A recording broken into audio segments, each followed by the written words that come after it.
Audio Jungle.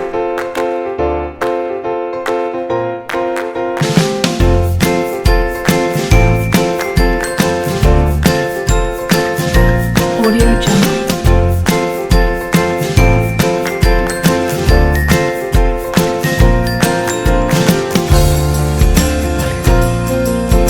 Audio Jungle.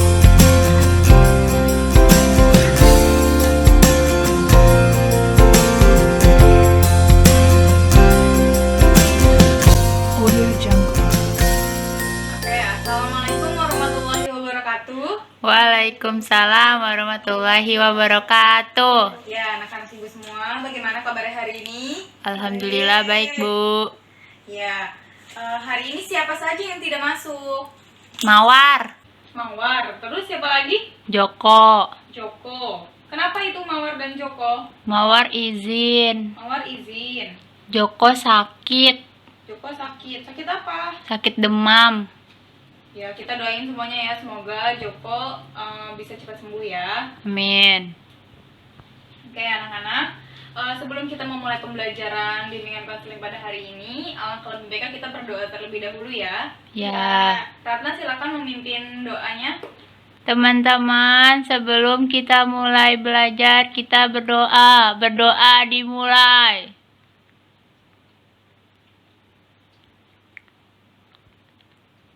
Berdoa selesai. Oke, berdoa selesai. Nah, sekarang Ibu akan memberitahu nih, untuk pembelajaran bimbingan konseling pada hari ini, Ibu akan memberikan layanan klasikal mengenai cara bijak menggunakan media sosial. Sekali lagi coba ulang. Ibu akan mengajar tentang apa? Cara bijak menggunakan media sosial. Cara bijak menggunakan media sosial. media sosial.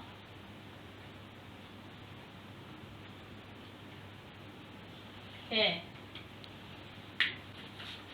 Cara bijak menggunakan media sosial. Nah, anak-anak, menurut kalian semua nih, tujuan Ibu mau ngajar cara bijak menggunakan media sosial itu karena apa? Agar kita tidak menyalahgunakan media sosial untuk hal yang negatif. Bagus.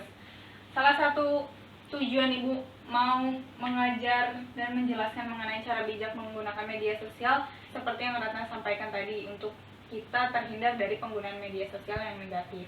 Selain itu juga agar kita bisa tahu hal-hal yang bisa kita pilih-pilih di media sosial, karena saat ini cakupan media sosial sudah sangat luas dan kita semuanya sebagai pengguna media sosial harus bijak menggunakannya. Bagaimana hal-hal positif yang berguna untuk kita gunakan.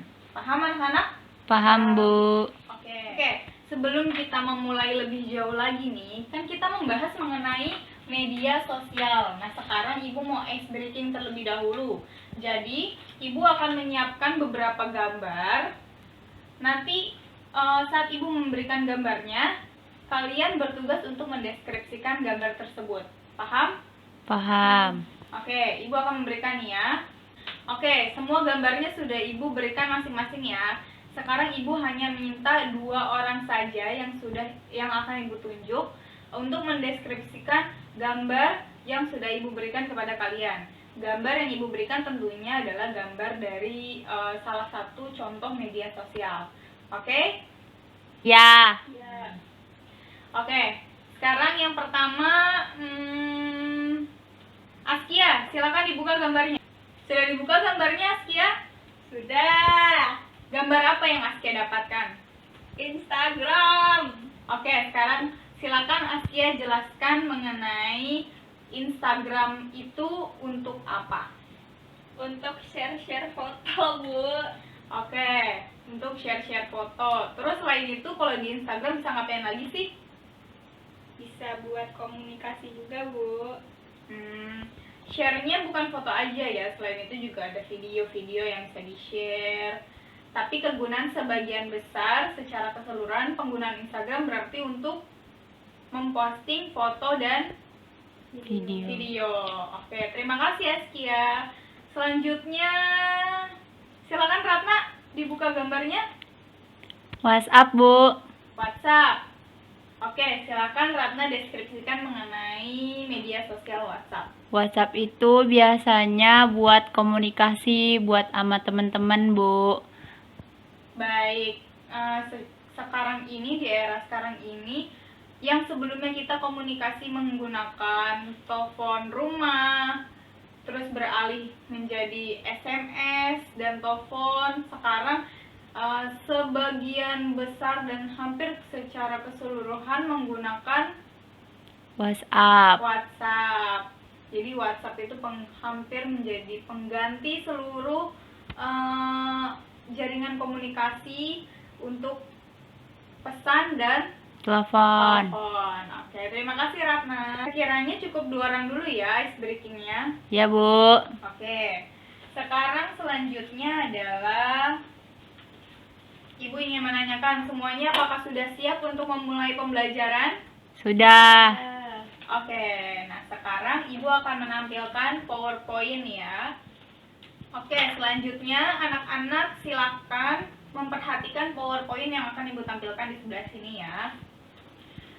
Pertama-tama Ibu ingin menanyakan apa yang kalian ketahui mengenai bijaksana. Sikap baik.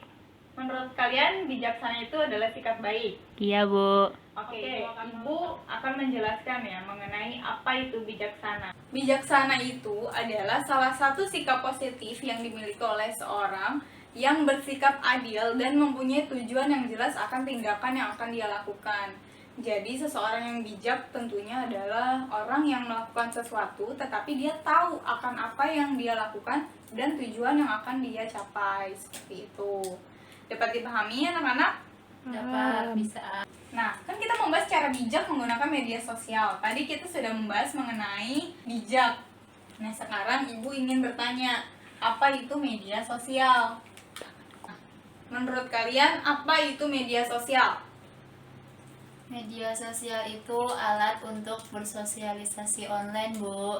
Bagus, terima kasih Ratna. Iya, Bu. Nah, Ibu melengkapi lagi nih. Jadi, media sosial itu adalah media daring dengan penggunaannya bisa dengan mudah berpartisipasi, berbagi, dan menciptakan lingkungan sosial dalam dunia virtual atau dalam dunia online. Jadi, media sosial itu kesimpulannya adalah suatu wadah untuk bersosialisasi secara online atau digital. Oke, selanjutnya kira-kira ada yang tahu gak macam-macam atau jenis-jenis dari media sosial?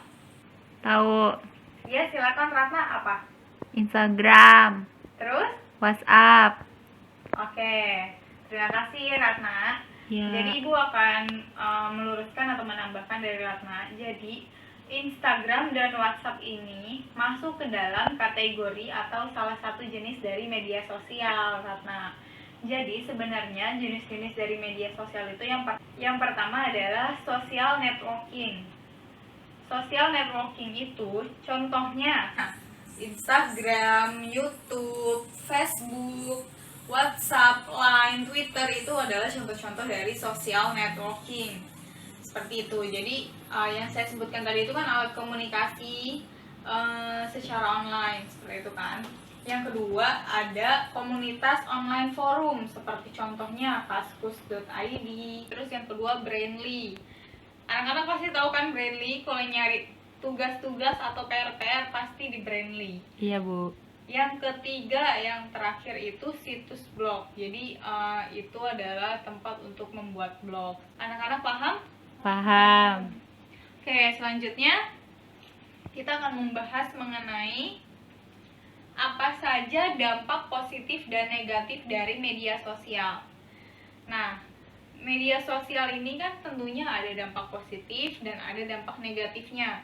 Maka dari itu, Ibu membahas mengenai cara bijak menggunakan media sosial nih, biar kita bisa mendapatkan yang positif dan mengurangi yang negatif. Nah, sekarang kita membahas kita akan membahas mengenai dampak positif dari media sosial. Kira-kira dampak positif yang paling kelihatan itu apa menurut kalian semua? Pengetahuannya nambah. Pengetahuannya nambah karena informasi yang kita dapatkan jauh lebih mudah karena adanya media sosial sekarang ini. Benar tidak? Benar. Benar ya? Ya, benar. Terus tadi apa yang pertama itu menambah informasi. Ya. Yang kedua, kita juga dalam media sosial ini bisa menambah teman. Benar tidak? Di Benar. media sosial seperti contohnya Instagram, kita bisa menambah teman yang kita tidak kenal awalnya, lalu Jadi menjadi teman kenal. kita. Lalu tempat berkomunikasi tentunya kita bisa jadi telepon dan mengirim pesan itu jauh lebih mudah dibandingkan zaman dulu kan.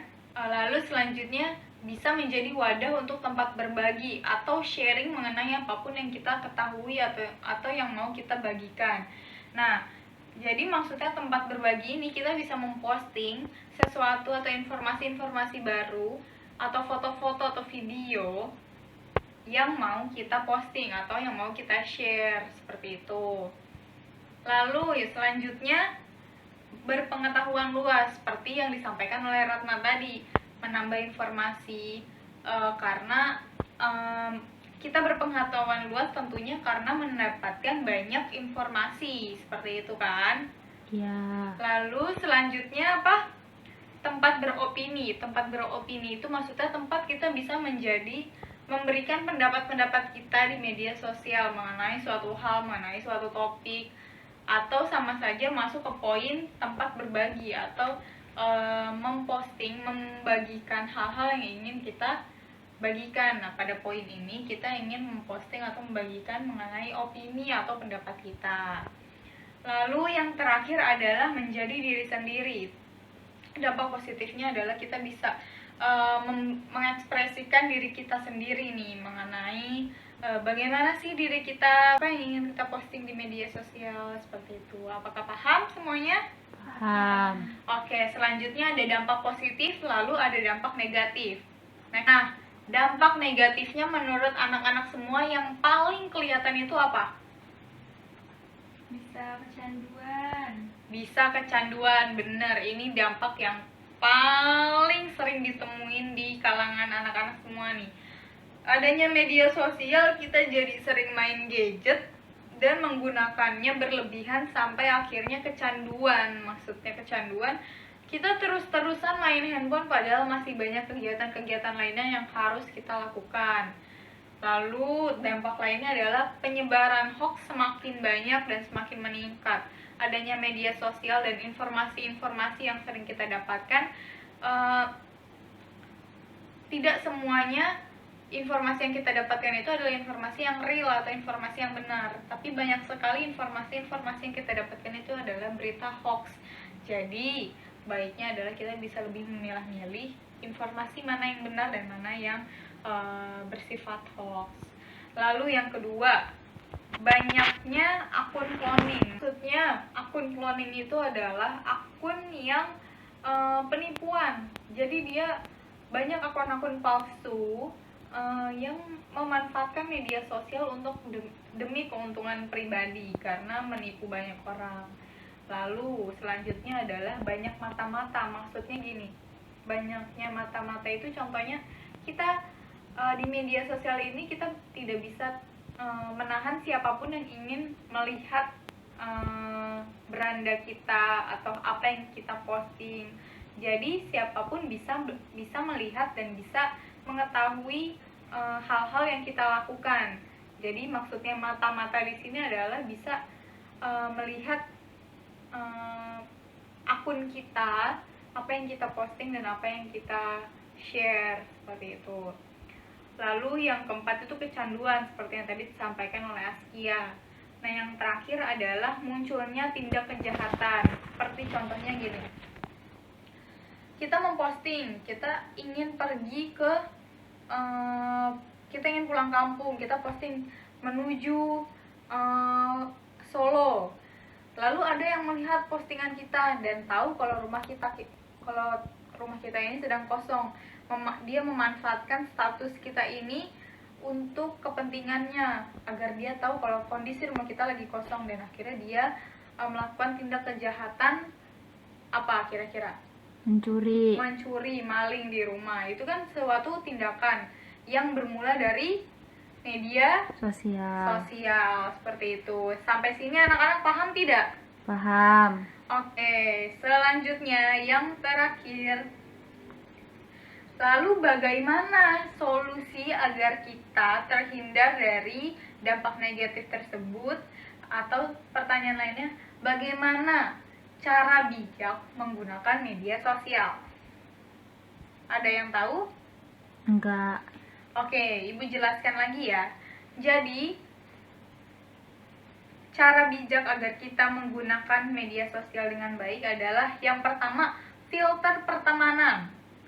Jadi, tidak semua teman-teman baru di media sosial yang kita temuin harus kita jadikan teman. Jadi kita harus lebih bisa memilih mana yang bisa menjadi teman kita dan mana yang tidak. Jangan sembarangan teman yang tidak kenal kita jadikan teman, seperti itu. Lalu yang kedua, pasang foto profil sewajarnya. Maksudnya pasang foto profil yang sewajarnya gimana? Kalau kita pasang foto profilnya normal-normal saja kan tidak memberikan tidak membuat orang-orang itu bertanya-tanya akan diri kita dan kepo berlebihan. Coba seandainya kalau Ratna memasang foto seksi, kira-kira gimana? Pasti banyak gak yang nakal sama Ratna? Banyak kan? Jadi sebaiknya kita pasang foto profil yang Baik-baik. yang sewajarnya saja. Lalu yang ketiga, pikir terlebih dahulu sebelum membuat status. Maksudnya apa? Kita harus berhati-hati dengan apa yang kita posting dan apa yang kita jadikan status. Seperti kalau peribahasa dulu, mulutmu adalah harimaumu. Nah, kalau zaman sekarang bisa diganti, postinganmu, statusmu adalah harimaumu. Paham tidak? Paham. Jadi berhati-hati dalam membuat status.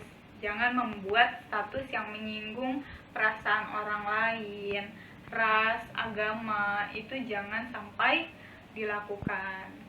Lalu yang keempat, publish informasi sewajarnya dan seadanya dan jangan bersifat pribadi. Jadi maksudnya adalah saat memposting sesuatu gak perlu yang bersifat pribadi. Contohnya memposting kegalauan, memposting contohnya gini, Askia memposting, aku sangat sakit hati dengan Ratna karena telah menyakiti hatiku. Itu kan hal yang bersifat pribadi ya, nggak perlu anak-anak untuk mempostingnya karena nanti pasti akan ada orang-orang yang memicu untuk bertanya-tanya nih, sebenarnya apa sih yang lagi dirasakan oleh Askia gitu. Jadi hal-hal pribadi tidak perlu untuk diposting, cukup posting sesuatu yang bermanfaat untuk orang lain, seperti itu. Lalu bijak membagikan konten. Maksudnya membagikan konten, nah itu yang tadi Bu sampaikan, saat kita ingin memposting dan men-share foto atau video, itu yang bermanfaat saja untuk orang lain gitu. Lalu bijak memilih informasi yang didapatkan. Ini berhubungan dengan hoax tadi ya. Tidak semua informasi itu bisa kita cerna dan kita terima secara mentah-mentah. Harus kita cerna terlebih dahulu apakah ini informasi yang benar atau yang salah. Seperti itu. Paham? Paham. Lalu jangan suka pamer di media sosial. Ratna membeli 1 buah mobil, membeli 1 buah motor, semuanya diposting. Nanti tiba-tiba semua mobil dan motornya dicuri deh gara-gara Ratna mengupdate-nya. Paham tidak Ratna? Paham. Jadi jangan suka pamer. Selanjutnya, jangan suka spam. Karena spam itu bisa mengganggu pengguna media sosial lainnya. Kalian pernah gak mempunyai teman yang suka bikin status spam? Nah, Kalian merasa terganggu gak? Ganggu. Nah, maka dari itu jangan suka bikin sesuatu yang spam. Lalu harus mempunyai etika dalam bermedia sosial. Jadi maksudnya adalah semua yang kita lakukan di media sosial ini juga tentunya ada etikanya.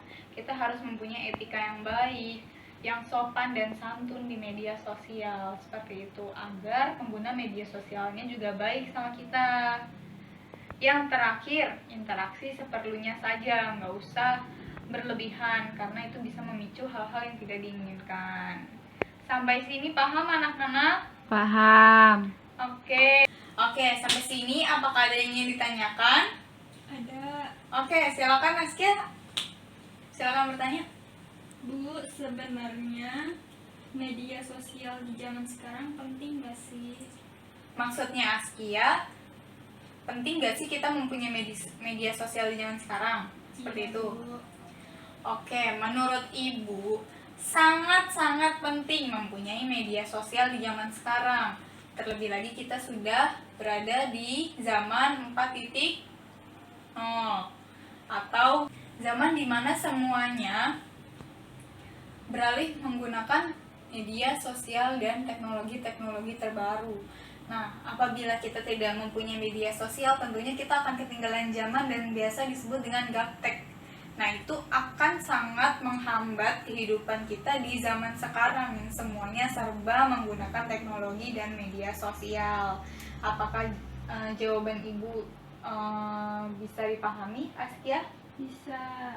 Oke, ada yang ingin bertanya lagi? Tidak. Oke, cukup ya. Paham. Nah, Cukup. selanjutnya Ibu akan meminta anak-anak untuk membentuk kelompok sesuai jumlah di kelas ini. Cukup satu kelompok 5 orang aja. Nah, nanti ada pemahaman mengenai Undang-Undang UU ITE. Nah, nanti setiap kelompok Ibu memberikannya sesuai pasal-pasal yang sudah Ibu siapkan. Nanti kalian pahami, kalian cermati, setiap kelompok kan beda nih pasal-pasalnya. Jadi setiap perwakilan kelompok nanti Ibu akan minta perwakilan kelompok maju untuk menjelaskan pasal-pasal yang sudah Ibu berikan kepada kalian. Oke? Oke, Bu. Oke, sekarang Ibu bagikan terlebih dahulu ya.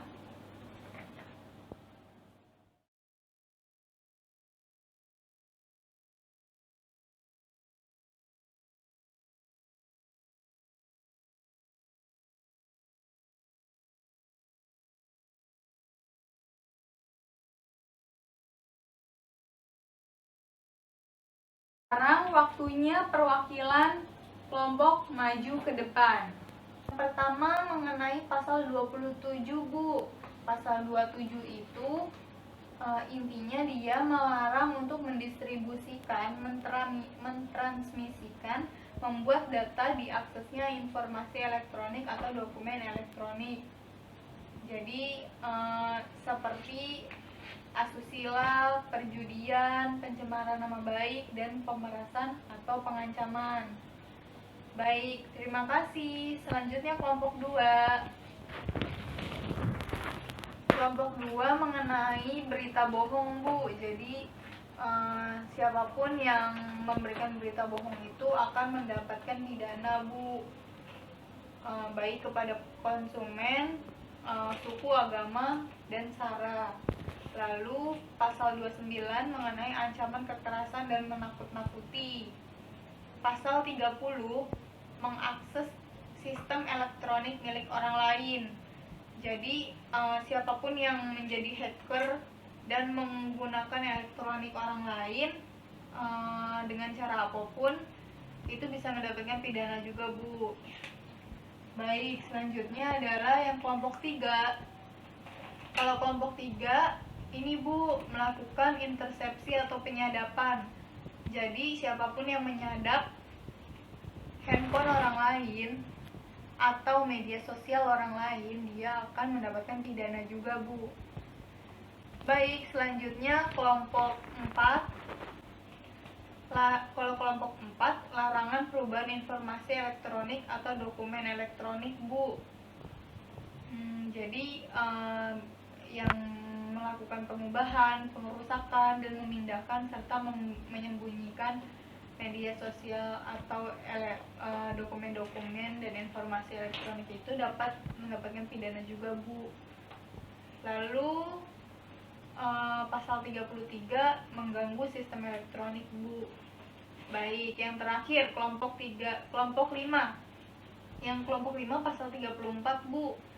Pasal 34 itu larangan menyediakan atau memfasilitasi perangkat keras atau perangkat lunak untuk memfasilitasi pelanggaran yang sudah disebutkan oleh kelompok-kelompok sebelumnya, Bu. Lalu pasal 35 itu pemalsuan dokumen elektronik dengan cara manipulasi, penciptaan, perubahan, penghilangan, dan pengerusakan juga akan mendapatkan hukumannya, Bu. Baik, terima kasih anak-anak yang sudah menjadi perwakilan kelompoknya, sudah menjelaskan. Jadi Undang-Undang UU ITE juga melindungi nih media-media sosial atau pengguna media sosial lainnya dari hal-hal yang tidak diinginkan. Jadi, terima kasih sekali lagi untuk anak-anak sudah memberikan kesimpulannya dari pendapat kelompok-kelompoknya ya. Oke anak-anak, pada kesempatan kali ini Ibu akan memberikan evaluasi dari kegiatan yang sudah kita lakukan. Jadi Ibu harap pada pertemuan kali ini yang kita membahas mengenai cara bijak menggunakan media sosial, semoga setelah pertemuan kali ini anak-anak semuanya bisa jauh lebih bijak menggunakan media sosial ya, dan tidak ada yang melakukan hal-hal negatif di media sosial atau terdampak negatif karena penggunaan media sosial yang berlebihan. Oke, anak-anak paham semuanya? Paham. Oke. Selanjutnya Ibu akan memberikan instrumen untuk evaluasi pembelajaran pada hari ini agar Ibu bisa tahu nih anak-anak paham nggak dengan yang Ibu sampaikan pada hari ini. Oke, Ibu akan membagikan satu persatu. Setelah itu diisi, Ibu akan tunggu, lalu kembali dikumpulkan ke Ibu ya. Oke. Oke, semuanya silakan diisi. Ibu tunggu. Dimulai dari sekarang. Oke, semuanya Ibu udah mengambil kembali ya instrumen-instrumen yang sudah Ibu berikan. Dan sekarang untuk mengakhiri kegiatan kita pada hari ini, silakan Ratna kembali tutup dan pimpin doa teman-temannya untuk kegiatan pada hari ini. Teman, untuk mengakhiri kegiatan hari ini, berdoa dimulai.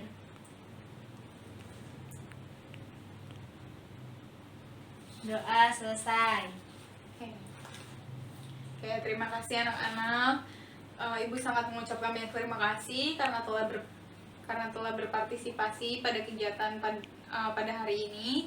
Semoga kegiatan pada hari ini dapat bermanfaat sepenuhnya untuk anak-anak semua. Terakhir, Ibu ucapkan wassalamualaikum warahmatullahi wabarakatuh. Wassalamualaikum warahmatullahi wabarakatuh.